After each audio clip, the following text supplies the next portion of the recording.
Welcome to Inspiration and Transformation from the Banks of the Ganga with Sadhvi Bhagawati Saraswati, an American sannyasi living at the Parmarth Niketan Ashram in Rishikesh, India. Sadhvi is president of the Divine Shakti Foundation, a charitable organization bringing education, vocational training, upliftment, and empowerment programs to women and children. Sadhvi is also Secretary General of the Global Interfaith Wash Alliance and Director of the world-famous International Yoga Festival. Join the musings of an American sannyasi as Sadhvi shares the wisdom and teachings of her guru, His Holiness Pujya Swami Chidanand Saraswatiji. Welcome everyone to Inspiration and Transformation from the holy banks of the sacred Ganga River in the land of Rishikesh, India. You only have to live in India or study Indian spiritual lineages and traditions for a short while before you find that there seem to be two really distinct camps. There's a camp that we call Advaita Vedanta, a lineage, a teaching that says God is formless, there's nothing but God, any form is illusion. And then you've got your bhakti traditions, like Krishna consciousness, but not only that, the whole tradition of bhakti is rooted in this idea that we worship God, we love God. People in the bhakti tradition will very frequently have not only deities of the divine in their home where they'll do puja, but many of them will even carry a small image of the divine with them wherever they go. Feed the image of divine, feeding God, putting God to sleep. I mean, all really just this incredible love for the divine in form. And then, of course, you have the Buddhist tradition, which is a tradition about awakening the self.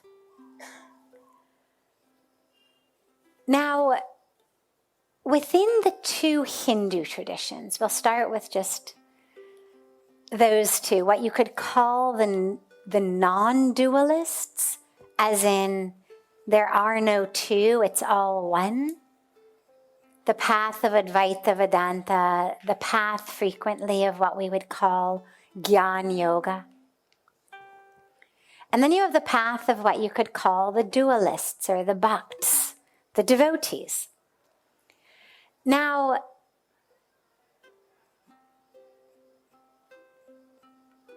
there's a lot of enlightened masters in both traditions, obviously. But if you look at the enlightened masters of the bhakti tradition, on a very deep level, I haven't had the great blessing of, talking to and interviewing a lot of them, but this is my intuition from the ones I have had the blessing of being in their presence. They know that God is everywhere. They know that God is in them. They know that they're not separate from God. True devotees of Bhagavan Krishna, or God in any name or form, but just the question asked about Krishna consciousness, they know on a core level, I'm not separate from God. I mean, you just have to read the Bhagavad Gita to listen to Krishna essentially say, I live in all your hearts. I will appear to you in whatever form you worship me.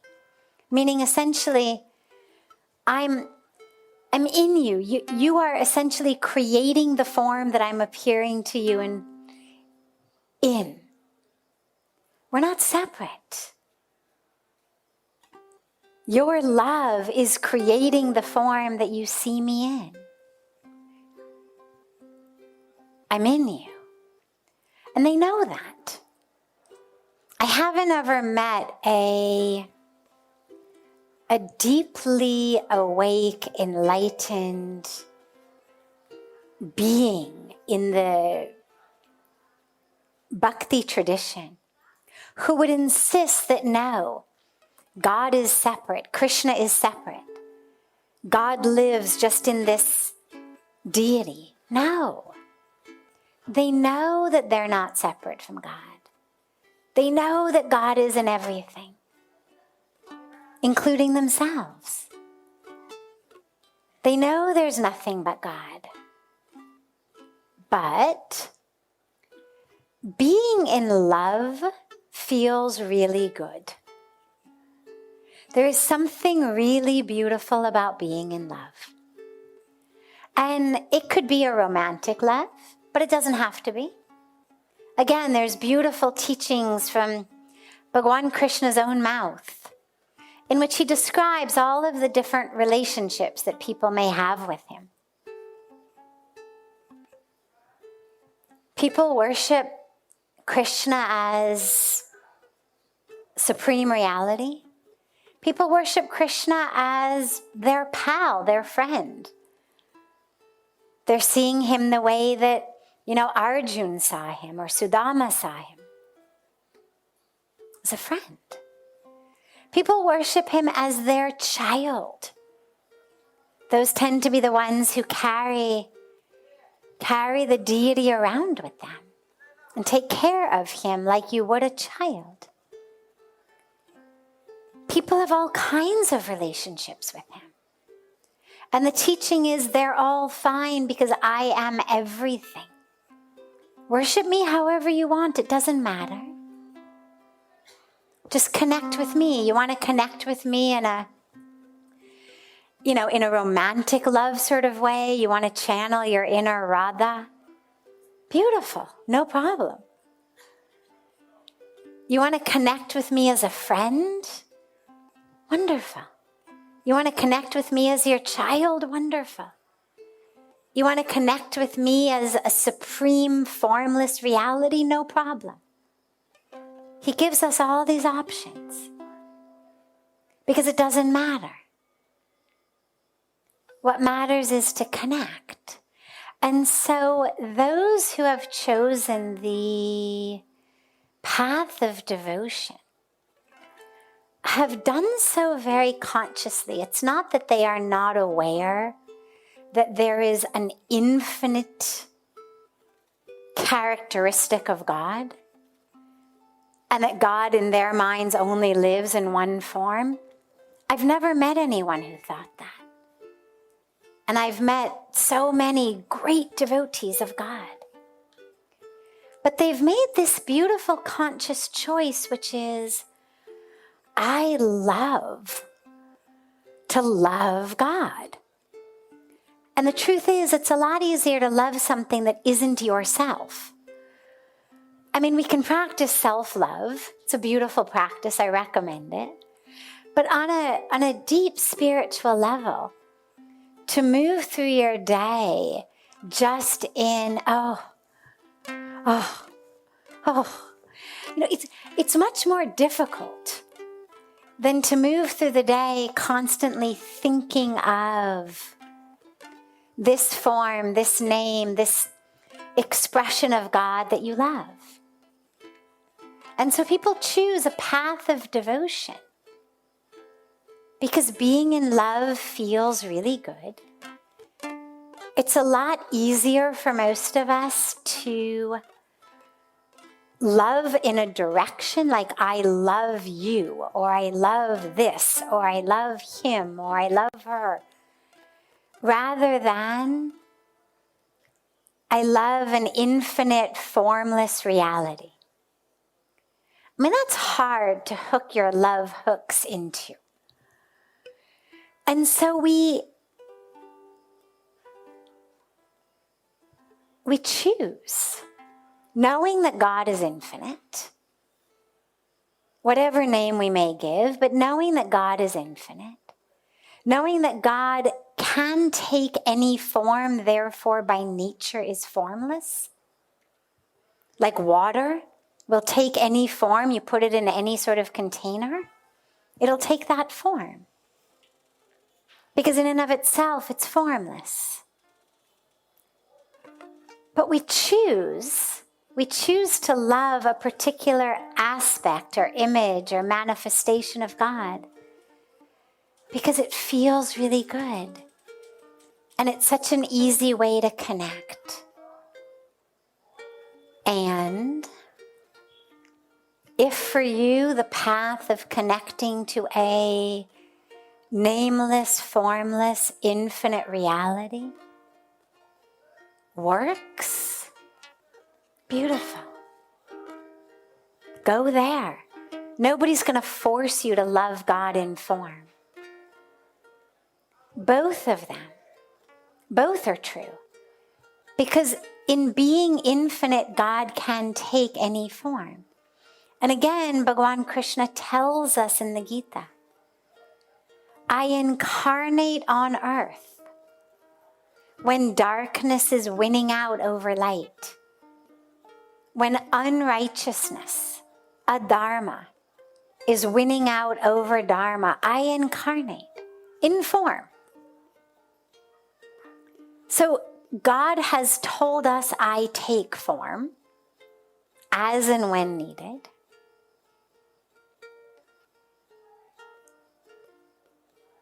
But we've also been told I'm in everything. I am everything. And our scriptures, the Vedas, the Upanishads, give us so many mantras and teachings about the pervasiveness of the divine.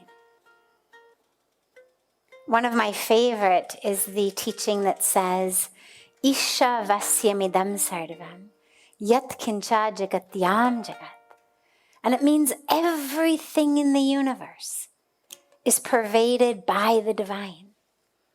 There is nothing not pervaded by the divine. It means you want to worship God in the form of Bhagavan Krishna or Bhagavan Ram or Shankar Bhagavan or Jesus Christ or the Buddha or however, no problem. Or in the form of the tree in your backyard, or in your form of your grandmother, no problem. Because everything is divine. And if you want to worship God as that infinite energy that pervades all, no problem. So it's up to us.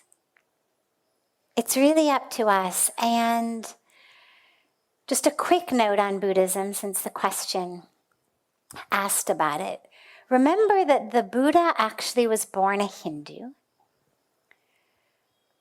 but was born at a time when, I won't go into too much of Indian history at the moment, but it was a time in which the priestly castes, classes were, it said, really getting a little bit full of themselves, ego-wise, and feeling very much like the gatekeepers between people and God.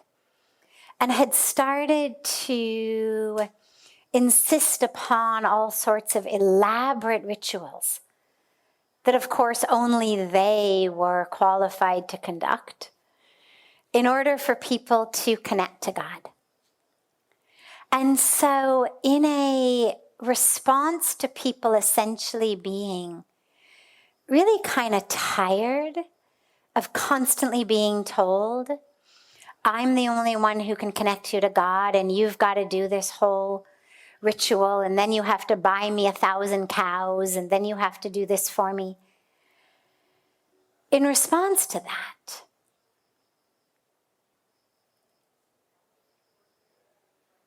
a beautiful young prince, Gautam Siddharth, went out into the jungles, into the forest. He sat beneath the tree and he meditated. It's a long story. I'm not going to go into all of it, but eventually he ended up under the tree.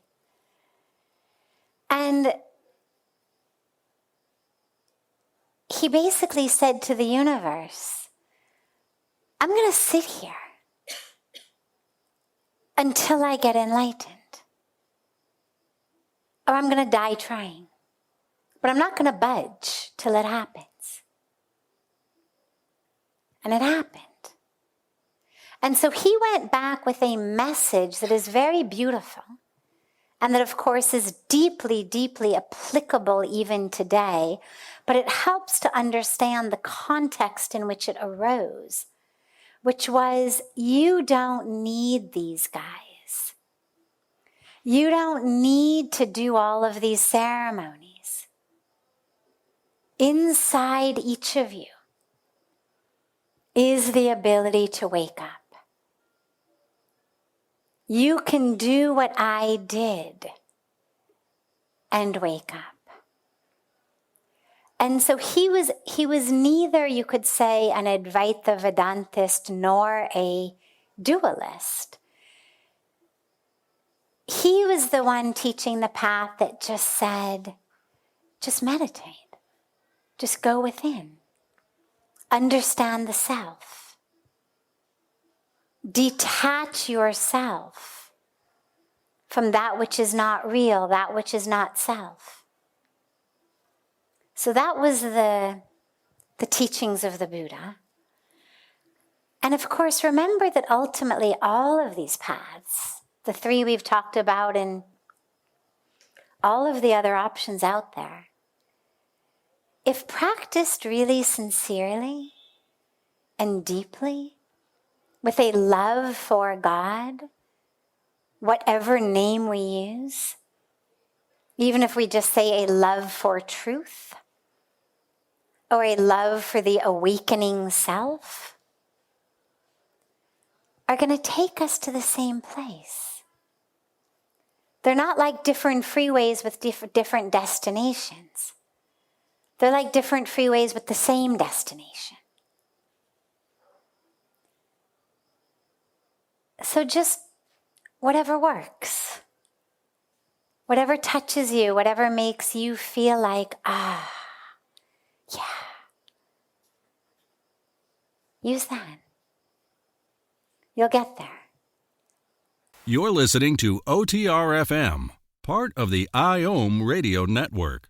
Being a radio host on IOM FM allows you to build your show on a rich platform with the power of the internet to fulfill your outreach goals and connect with a very specialized and global online audience, unlimited by time and distance. OMTimes Radio will provide you with web relevance, a recognizable conscious brand, and with the standard of excellence that has accompanied every single Circle of Hearts Radio is a sanctuary on the airwaves. Join me, Grandmother Alaya, in the circle on Sunday, 2 p.m. Eastern as I share information to both enlighten and nourish your soul. Hi, this is Christina Ricci with RAIN.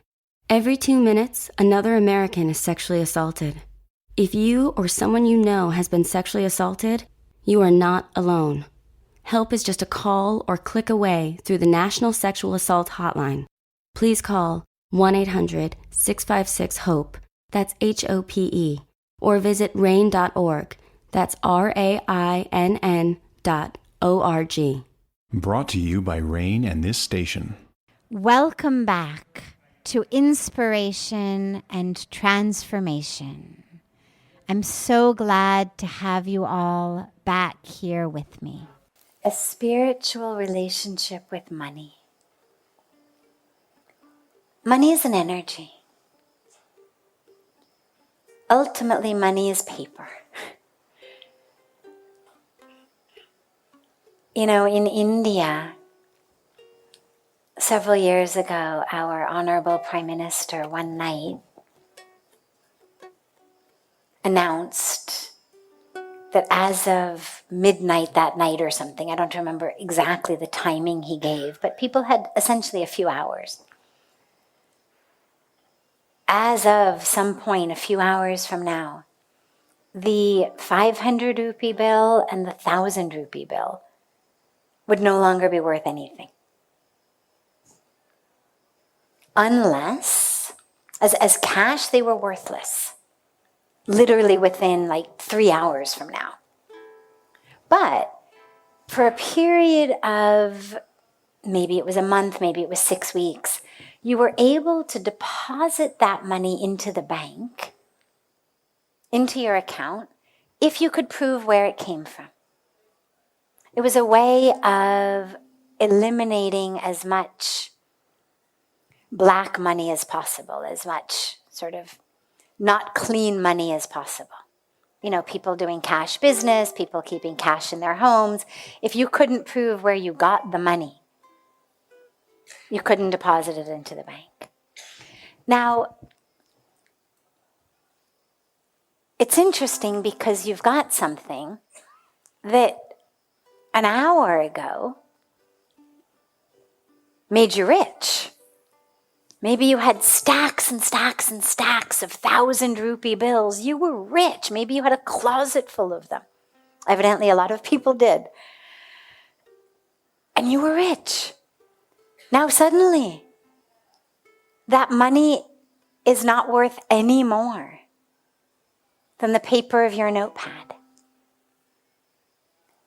So it was a very interesting thing from a perspective of just understanding our relationship to money, because it is really paper. It's only worth something as long as our governments or our economic system agree with each other that we're going to say this paper, right? I mean, this paper, I could put it up for auction. I probably wouldn't get much. But a different piece of paper is worth $100, just because it's got, 100 on it and a picture of a US president on it.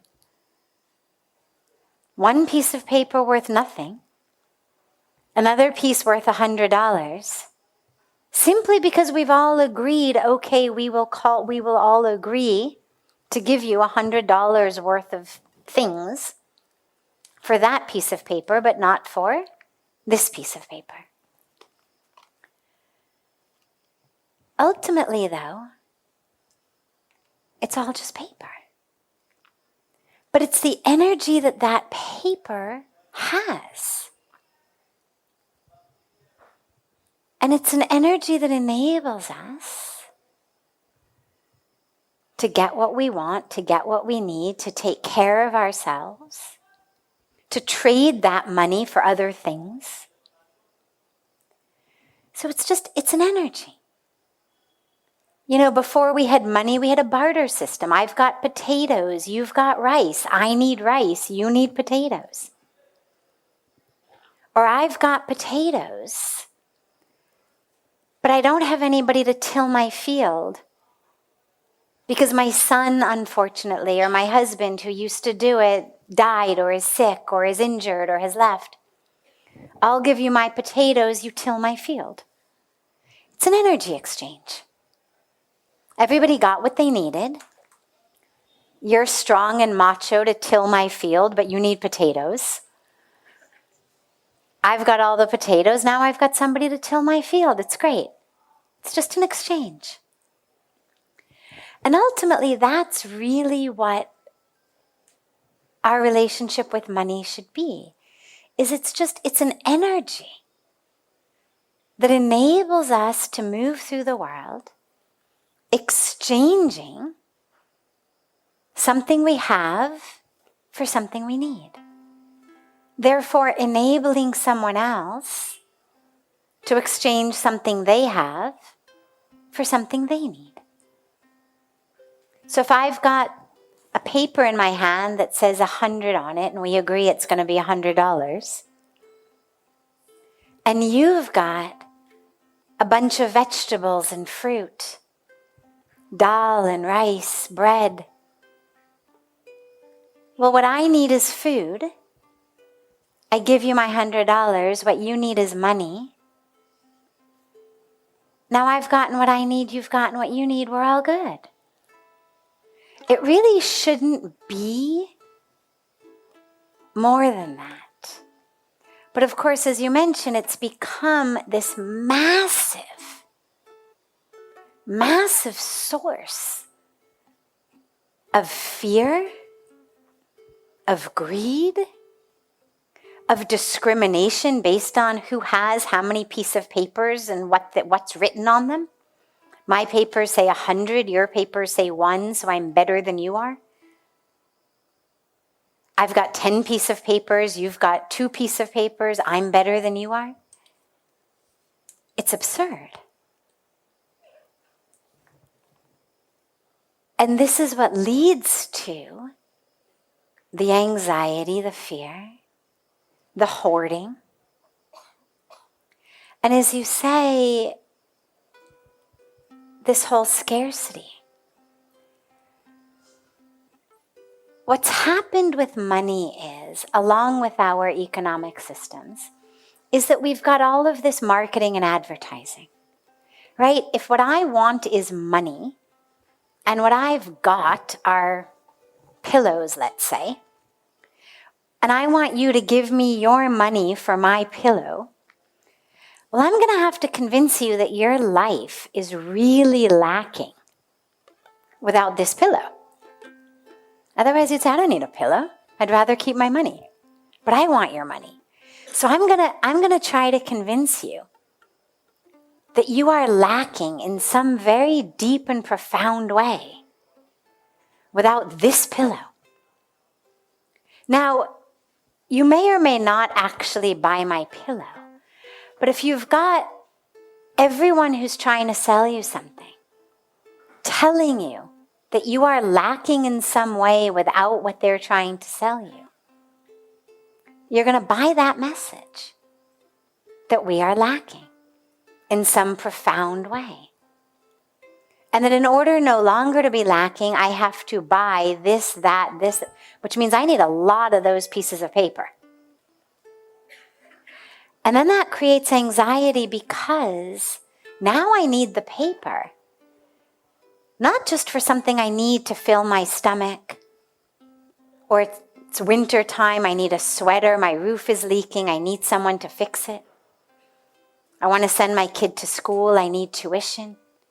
But now I need that money to buy things to take care of my internal lack. Now I've become convinced that not only do I need potatoes, but I need new types of clothing, new of this, new that, new shoes, new handbag, this type of car, this type of mobile. Or otherwise, I am profoundly lacking inside. Now, as we sit in satsang, we think, well, of course I'm not lacking inside without, the newest model of mobile. But the truth is, if that advertisement didn't work, people would not rush to get every brand new model of phone every minute that it came out. But we do, because we've bought the message that somehow there is something lacking in us without the newest, the best. And so we scramble for more and more. But we can never actually have enough, because as long as there's advertising and marketing and commercials, we're constantly going to feel that we don't have enough. As long as there's people who have more than we do, we're going to feel like we don't have enough. And this is where this idea of scarcity comes in. Because in order to sell something, not only do I have to convince you that this is the best, and it's going to fill your holes, all the ways you're lacking, This pillow is going to take care of it. Because of course in my commercial, it's going to be me super happy, surrounded by all these people who love me and everything is perfect because of this pillow. So you're going to want it. But then I'm going to tell you, there's only one left. Or I'm only selling this pillow today. If you don't get it today, I'm keeping it. So we create these marketing strategies. It's brilliant as far as a strategy to separate people from their money as quickly as you can. But what it does is it creates this pervasive sense in all of us of not only do I need more, but that there is an inherent lack of that which I need in the universe. And then it starts to extend out. Not only is there going to be a lack of the pillows that, are magic wands for my life, but we then also start to feel like there's a lack of happiness. Because on an unconscious level, if this pillow is what's going to bring me happiness, and there's a lack of pillows, or I missed the day it was available, then it means there's not enough happiness for me. I've lost an opportunity for happiness. And so we live in this myth of scarcity, not just of items, but of happiness. And what that does is not only does it make us miserable, but it actually pits us against each other. Think for a moment, just do a little experiment with me. Let's say that your friend or your colleague at work or your neighbor comes and tells you, guess what? I just bought this brand new car. Or guess what?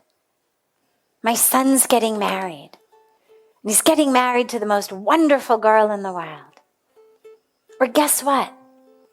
My daughter just got admitted to IIT or to MIT. Now, just imagine that moment for just a second. Most of us want to feel very, very happy for that person.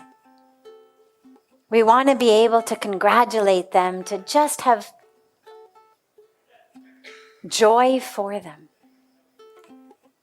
But if you're really honest with yourself, what you'll notice is there's a tiny bit inside you that just kind of resents that person, that just kind of wishes somebody would key that car so it wasn't quite so nice tomorrow as it is today. That's just kind of waiting for it to rain on the wedding of this perfect couple. Now you think, why? It makes no sense. Why wouldn't we be able to fully, 100%, just give our love to somebody? Why wouldn't we be able to feel just full joy for someone else's joy?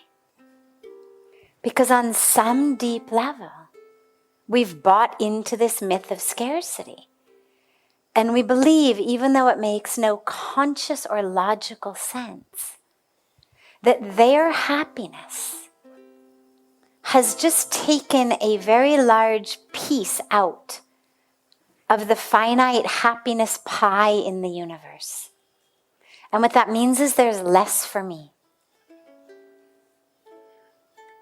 And this is why we need to look at this consciously, so that we're not operating unconsciously,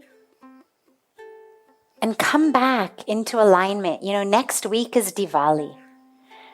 It's the holiday of Mahalakshmi, the bestower of prosperity. Too many people think that she's the goddess of cash. You know, that it's, oh, Mahalakshmi, please, give me money. But she's the bestower of spiritual prosperity, which is that experience of fullness, of wholeness, of abundance, whatever you have. And so it's a perfect time to come into good dharmic relationship with money, is to recognize as we pray to Mahalakshmi that ultimately the highest prosperity isn't about what we have, but it's about how we feel about what we have. I could have millions, but if I feel like I don't have enough, I'm poor. And I could have almost nothing, but if what I want to do is share that with others, I'm rich. And that's the wealth we need to pray to Mahalakshmi for next week. So it's a perfect time to get ourselves back into that alignment with money. Otherwise, we lose our entire lives running after it. This is OTR-FM, part of the IOM radio network. OMTimes magazine is one of the leading online content providers of positivity, wellness, and personal empowerment. A philanthropic organization, their net proceeds are funneled to support worldwide charity initiatives via Humanity Healing International. Through their commitment to creating community and providing conscious content, they aspire to uplift humanity on a global scale. OMTimes, co-creating a more conscious lifestyle. Do you have time to read that inspiring book or that blog post you've been meaning to get to? In your busy world, how do you improve yourself and keep your life going? I'm Lisa Kay, and my Between Heaven and Earth radio show can transform your life just by listening. Be uplifted with inspiring topics, positive stories, and ideas that really work. Between Heaven and Earth radio is conscious living for your soul, every Wednesday at 4 p.m. Eastern Time. Like Baldwin with People for the Ethical Treatment of Animals. I grew up loving circuses and other traveling animal shows, but it never occurred to me what life might be like for the animals. Training wild animals to do things they don't understand takes force. Routine discipline with a hook or whip with the heel of a boot shows the animal exactly who's the boss. Don't patronize animal acts. Please contact People for the Ethical Treatment of Animals. 757-622-PETA. Welcome back. This is Sadhvi Bhagawati Saraswati with inspiration and transformation. So in the Ramayana, Lord Ram essentially subjects himself willingly to a 14-year exile to uphold his father's promise, vow to one of his wives.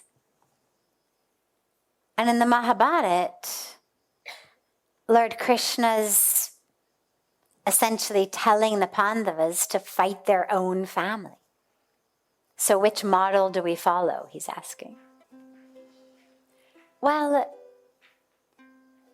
truth is not a cookie-cutter approach.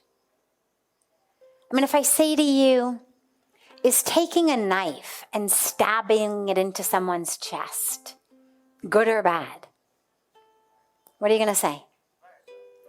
What if I'm a surgeon? What if I'm a heart surgeon? You've had a heart attack. You show up on my operating table. Yeah, it's good, right? So you can't cookie cutter the truth.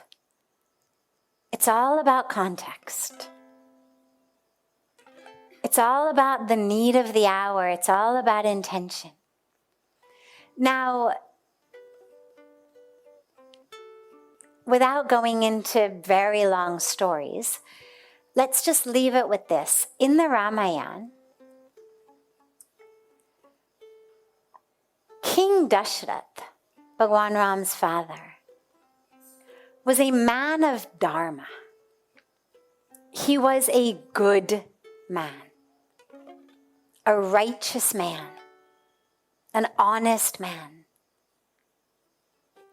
At one point, earlier in his life, a mishap had happened, mistakenly, unknowingly, accidentally, due to the karmic threads of which he was destined from that time, from before Bhagwan Ram was even born.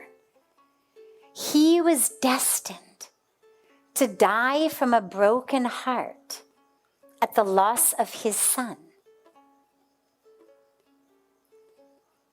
which he did, when against his own heart, against his wishes, against his will, he had no choice but to send his son into the jungle due to the fulfillment of this other vow promise that he had made to another wife. And he did actually die of a broken heart. On the other hand, the Kauravas, Duryodhana and family, were the exact antithesis of Dharma. They were cunning and wicked, greedy. They had done every single thing possible to deprive their own brothers of their rights. They had even tried to kill their own brothers. They had used every tool, every trick of trickery, of manipulation, of lies, of cheating, in order to deprive their brothers of their rights and their life. And remember that before Bhagwan Krishna agreed to this war, he personally had gone to them. He had personally done everything he could do to prevent this war. But sometimes when we are mired in ego, we become blind. I remember Puja Swamiji telling me years and years and years ago, and I didn't understand it much at the time, but I've seen it since then, that you can almost tell when someone is on the brink of a really bad downfall, because their vision gets so narrow. They become so blinded by their own ego that they absolutely just don't listen to anything anymore. And he said, you just can watch it happen. Leading up to someone's downfall, their vision becomes very, very narrow. And they block out all sources of light and truth to the point where there is no other option but for them to fall. And this is exactly what had happened. They had so many opportunities to see the light, to prevent the war, including Bhagwan Krishna going and trying to get them to let it go. But they wouldn't. And so there was no choice. In the Ramayana, Bhagwan Ram going to the jungle was in service of Dharma. In the Mahabharata, fighting them was in the service of Dharma. So it's not about, do we obey our family or kill them? That's not really the question. The question is, how do we anchor ourselves in Dharma so that we know, as we move, where we move, what we listen to, that we are abiding by one thing and one thing only, which is righteousness, truth, Dharma. This is OTR-FM, part of the IOM radio network. OMTimes magazine is one of the leading online content providers of positivity, wellness, and personal empowerment. A philanthropic organization, their net proceeds are funneled to support worldwide charity initiatives via Humanity Healing International. Through their commitment to creating community and providing conscious content, they aspire to uplift humanity on a global scale. OMTimes, co-creating a more conscious lifestyle. Do you have time to read that inspiring book or that blog post you've been meaning to get to? In your busy world, how do you improve yourself and keep your life going? I'm Lisa Kay, and my Between Heaven and Earth radio show can transform your life just by listening. Be uplifted with inspiring topics, positive stories, and ideas that really work. Between Heaven and Earth radio is conscious living for your soul, every Wednesday at 4 p.m. Eastern Time. Like Baldwin with People for the Ethical Treatment of Animals. I grew up loving circuses and other traveling animal shows, but it never occurred to me what life might be like for the animals. Training wild animals to do things they don't understand takes force. Routine discipline with a hook or whip with the heel of a boot shows the animal exactly who's the boss. Don't patronize animal acts. Please contact People for the Ethical Treatment of Animals. 757-622-PETA. Welcome back.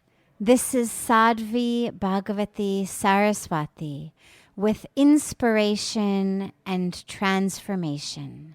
So when fear arises, it's a signal. That's all fear is. Fear is a signal inside of us to be careful. We don't have to act on it. It's a very, very, very basic signal. It's one of the most basics. I mean, if you go back through our evolutionary history, go back hundreds of millions of years ago, all of our ancestors, back not necessarily to the amoeba, but go back to life in the ocean even.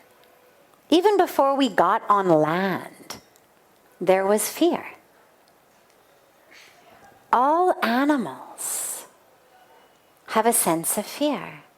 It's what actually keeps them alive. Now, it's better developed in the higher developed animals. But that sense of fear, try to kill a mosquito as it flies around your room. What does it do?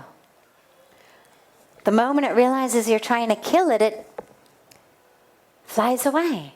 Doesn't want to be killed. Try to kill an ant. The tiniest, tiniest little creatures have a sense of fear.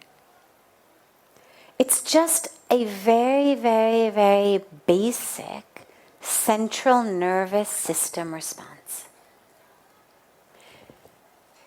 We were talking the other night about sometimes it arises in response to a wild animal. Sometimes it arises in response to fear of being embarrassed, fear of humiliation, fear of failure. But fear itself is just an internal signal. Now this is where our intellect comes in. This is where our buddhi comes in. This is where our gyan comes in, our wisdom. This is where our vivek comes in, power of discrimination. And that's when we decide, okay, this is a fear that's worth listening to. I can't swim. They've invited me to go out on this boat ride. Looks like a really stormy day. They don't have life jackets. The guy who's steering the boat appears very drunk. And something inside you just signals, maybe not to get on the boat. And that's when you stop and you just listen. Is this an internal, intuitive instinct speaking to protect yourself? But then there's other times where you have, as you say, a sense that something really is your Dharma. And you know you're supposed to do it. or you feel you're supposed to do it. But what if it doesn't work? What if you fail? What if you are made a fool? What if everyone laughs? Well, those are the sorts of risks that I'm always in favor of taking. No one ever said that fulfilling your Dharma was going to be easy. For me, I always go back to the Bhagavad Gita. It's this very precious, very short, 700 short verses of answers to literally every question that ever arises. And you think about the teachings in the Gita from Bhagwan Krishna to Arjuna. Arjuna was afraid. The Gita begins in the middle of the war of the Mahabharata. Arjuna is saying essentially, the hair is standing up on end. I am so afraid. Literally, my hair is standing up on end. I don't want to do this. And Bhagwan Krishna goes into the next 700 verses about why, even in the face of fear, this is Arjuna's Dharma.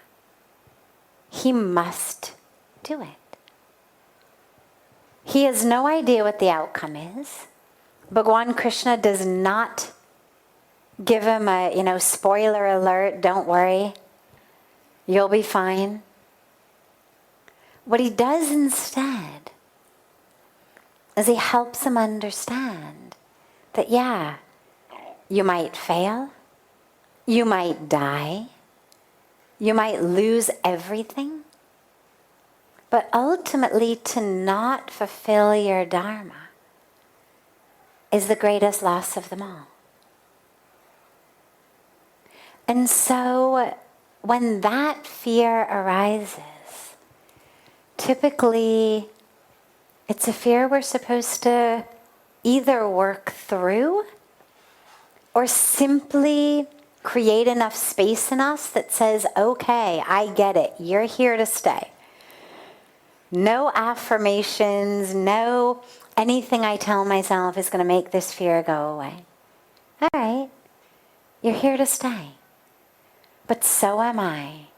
So is my Dharma. So is my courage. So instead of working to necessarily try to push away the fear, just work on the other way. Build up your courage. The word courage comes from the same root as the French word cœur, which means heart. Courage is about being open-hearted. Open your heart to that flow of the divine through you, to that which you know you are supposed to be doing. And then do it. And if there are ways to do it that are more skillful than other ways, by all means choose them. Courage doesn't mean recklessness. Fearlessness and recklessness are two totally different things. A lot of times we think that to be fearless means that we should be reckless, be stupid, take all your money, invest it in one stock, jump off a rooftop while you chant a mantra about having wings and flying, right? That's not what courage means. Courage means my heart is open to the presence of the divine in me. And therefore, I move forward in my Dharma. Not knowing what's going to happen, but knowing that I will be okay. Because I am moving in my Dharma. And that's the only thing you can be assured of, is that at least at the end of the day, you don't find yourself having been very safe, but not having fulfilled your Dharma. This brings to a close this hour of inspiration and transformation. Thank you so much for joining me. I'm so glad to be together with you all each week, and I look forward to being together again next Thursday, same time, on OMTimes Radio.